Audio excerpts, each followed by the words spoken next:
స్కంద భగవానుడు సూరపద్మం అనే రాక్షసుణ్ణి ఓడించిన రోజు షష్ఠి. ఆ రోజు స్కంద షష్ఠి వేడుకలు జరుపుకుంటారు. అలాగే దేవేంద్రుడు మార్గశిర శుద్ధ షష్ఠి నాడు దేవసేనతో సుబ్రహ్మణ్యేశ్వర స్వామి వారికి అత్యంత వైభవంగా వివాహము జరిపించాడు.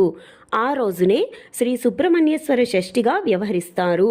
అంటే సుబ్రహ్మణ్యేశ్వర స్వామి వారి పెళ్లి రోజు అన్నమాట.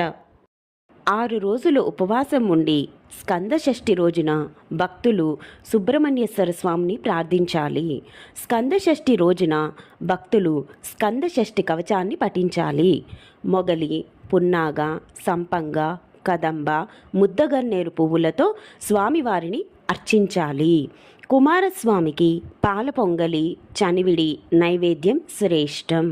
షష్ఠి నాడు బ్రహ్మచారికి భోజనం పెట్టి వస్త్రదానం చేయడం మంచిది. స్కంద భగవానుడు సూరపద్మం అనే రాక్షసుణ్ణి ఓడించిన రోజు షష్ఠి. ఆ రోజు స్కంద షష్ఠి వేడుకలు జరుపుకుంటారు. అలాగే దేవేంద్రుడు మార్గశిర శుద్ధ షష్ఠి నాడు దేవసేనతో సుబ్రహ్మణ్యేశ్వర స్వామి వారికి అత్యంత వైభవంగా వివాహము జరిపించాడు. ఆ రోజునే శ్రీ సుబ్రహ్మణ్యేశ్వర షష్ఠిగా వ్యవహరిస్తారు.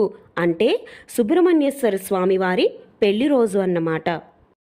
6 రోజులు ఉపవాసం ఉండి స్కంద షష్ఠి రోజున భక్తులు సుబ్రహ్మణ్యేశ్వర స్వామిని ప్రార్థించాలి.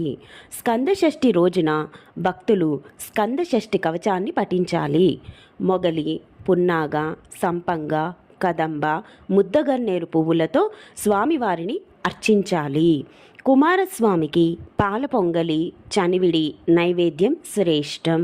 షష్ఠి నాడు బ్రహ్మచారికి భోజనం పెట్టి వస్త్రదానం చేయడం మంచిది.